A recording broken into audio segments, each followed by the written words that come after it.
जोहार, मैं आनंद कुमार और आप देख रहे हैं जनमन की बात। दोस्तों, झारखंड में सत्तारूढ़ महागठबंधन या इंडिया ब्लॉक के भीतर काफी कुछ चीजें चल रही हैं। एक तरफ बिहार में होने वाले विधानसभा चुनाव में झारखंड मुक्ति मोर्चा की मांग पर राजद का रुख थोड़ा नरम पड़ा है और ऐसा लग रहा है कि झारखंड मुक्ति मोर्चा को कुछ न कुछ मिल सकता है। जहां तक सीटों की बात है, जेएमएम की मांग 12 सीटों की है, लेकिन राजनीतिक पंडितों का मानना है कि उसे 2 सीटें भी मिल जाए तो बात बन सकती है। इधर झारखंड कांग्रेस के अंदर मचे घमासान पर आला कमान ने कड़ा रुख अपनाया है। 14 जुलाई को दिल्ली में आला कमान ने झारखंड कांग्रेस के सभी नेताओं की कड़ी क्लास ली है। राहुल गांधी ने साफ शब्दों में कहा कि जनहित सर्वोपरि है और संगठन की मजबूती के बिना सरकार नहीं टिक सकती।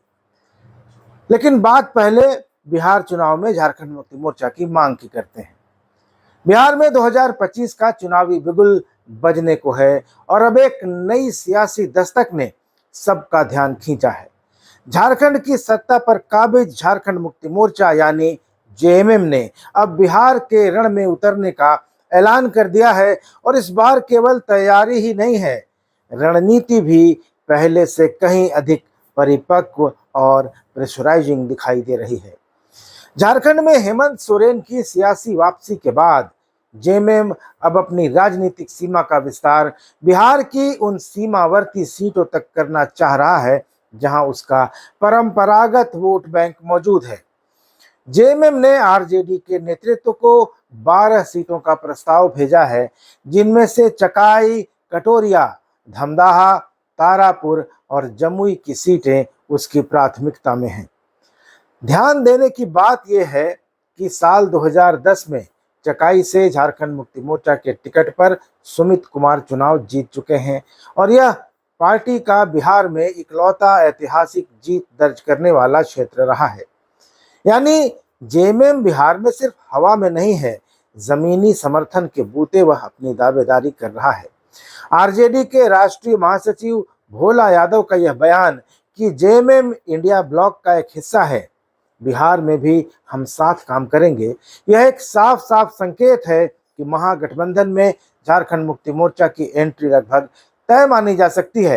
हालांकि सीटों पर अंतिम फैसला आला कमान करेगा आरजेडी का, लेकिन संकेत पॉजिटिव हैं, सकारात्मक हैं। यानी जेएमएम को पहली बार बिहार चुनाव में महागठबंधन में जगह मिल सकती है। अब सीट कितनी मिलेगी ये कहा नहीं जा सकता।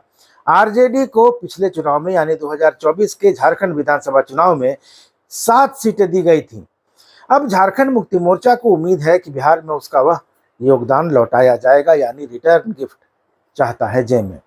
लेकिन गठबंधन नहीं होगा तो फिर क्या होगा?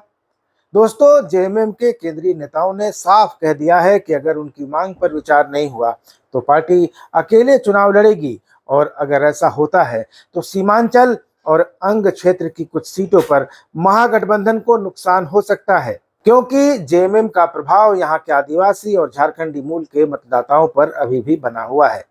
फिलहाल सारी निगाहें तेजस्वी और हेमंत सोरेन की बातचीत पर टिकी हैं। क्या सीटों का यह गणित दोस्ती की केमिस्ट्री बचा पाएगा? आने वाले हफ्ते जवाब देंगे। तो यह थी बिहार चुनाव में जेएमएम की मांग की बात। अब बात करते हैं झारखंड कांग्रेस के अंदर मचे घमासान की। दोस्तों, झारखंड कांग्रेस में सब कुछ ठीक नहीं चल रहा है। एक तरफ कार्यकर्ता और विधायक नाराज हैं तो दूसरी तरफ मंत्री अपने विभाग के कामकाज में बिजी हैं। इस मतभेद का असर जनता के मुद्दों पर पड़ रहा है और अब दिल्ली में कांग्रेस आलाकमान ने झारखंड कांग्रेस के नेताओं की जमकर क्लास ली है। राहुल गांधी ने बिल्कुल साफ साफ कह दिया है कि जनहित सबसे ऊपर है और संगठन की मजबूती के बिना सरकार नहीं टिक सकती है। तो क्या कांग्रेस झारखंड में अपनी जमीन खो रही है और क्या आलाकमान की फटकार के बाद स्थिति में कोई सुधार होगा? आइए इस पर चर्चा करते हैं। दिल्ली में 14 जुलाई को कांग्रेस के राष्ट्रीय अध्यक्ष मल्लिकार्जुन खड़गे, राहुल गांधी जो कि लोकसभा में नेता प्रतिपक्ष हैं, और संगठन महासचिव केसी वेणुगोपाल ने झारखंड कांग्रेस के नेताओं को तलब किया। बैठक में प्रदेश अध्यक्ष केशव महतो कमलेश, सभी मंत्री, चारों मंत्री और सांसद शामिल हुए। यह बैठक ऐसे समय पर बुलाई गई है जब कांग्रेस के विधायकों और मंत्रियों के बीच लगातार टकराव की खबरें सामने आ रही हैं और कार्यकर्ताओं में असंतोष बढ़ रहा है। बैठक में राहुल गांधी ने मंत्रियों से साफ शब्दों में पूछा कि आपने अब तक अपने विभागों में क्या क्या उल्लेखनीय काम किया है। ग्रामीण विकास मंत्री दीपिका पांडे सिंह, स्वास्थ्य मंत्री डॉक्टर इरफान अंसारी, कृषि मंत्री शिल्पी नेहा तिर्की और वित्त मंत्री राधा कृष्ण किशोर से उनके विभागीय प्रदर्शन की रिपोर्ट मांगी गई है।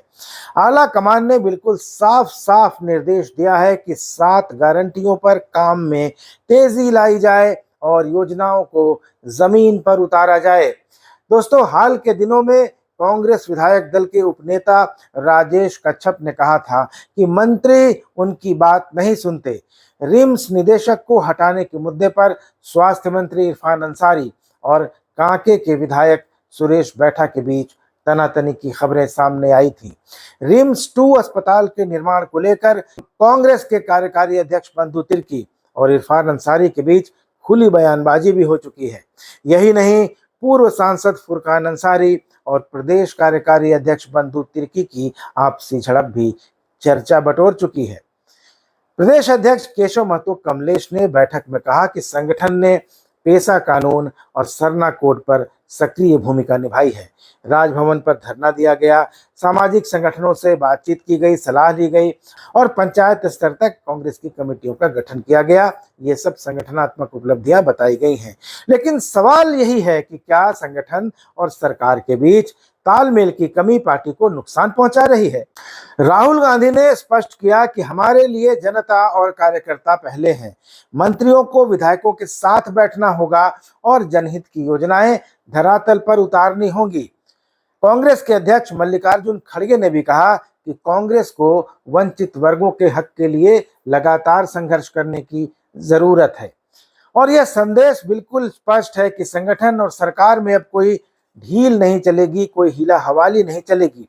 दोस्तों, झारखंड में अगला विधानसभा चुनाव तो 2029 में होना है, लेकिन संगठन की तैयारियों और आंतरिक एकता की परीक्षा अगले साल होने वाले निकाय चुनावों और 2027 के पंचायत चुनाव में होनी है। अगर मंत्री विधायक एकजुट नहीं हुए तो कांग्रेस की जमीन खिसक सकती है, खासकर तब जब झारखंड मुक्ति मोर्चा और आरजेडी भी अपनी अपनी ताकत बढ़ाने में लगे हैं। तो क्या कांग्रेस आला कमान की फटकार से झारखंड की सियासी गर्मी कम होगी या यह अंदरूनी कलह 2029 की चुनावी रणनीति को प्रभावित करेगी? क्या यह इंडिया ब्लॉक की आपसी एकता पर कोई असर डालेगा? फिलहाल तो राहुल गांधी का संदेश बिल्कुल साफ है, संगठन में एकता लाओ, नहीं तो जनता सब देख रही है, वो समय आने पर सबक भी सिखा देगी। दोस्तों, अगर आपको ये रिपोर्ट पसंद आई हो तो वीडियो को लाइक करें, ज़्यादा से ज़्यादा शेयर करें और चैनल को सब्सक्राइब करना न भूलें। अगर चैनल को कुछ मदद करना चाहते हैं आर्थिक रूप से तो इसको ज्वाइन कर सकते हैं, मेंबर बन सकते हैं। तो नीचे कमेंट में बताइए कि क्या कांग्रेस झारखंड में अपनी साख बचा पाएगी, क्या मतभेदों से उबर पाएगी और क्या बिहार चुनाव में झारखंड मुक्ति मोर्चा को सीटें मिलेंगी, और मिलेंगी तो आपको क्या लगता है कितनी सीटें मिलेंगी? धन्यवाद, नमस्कार।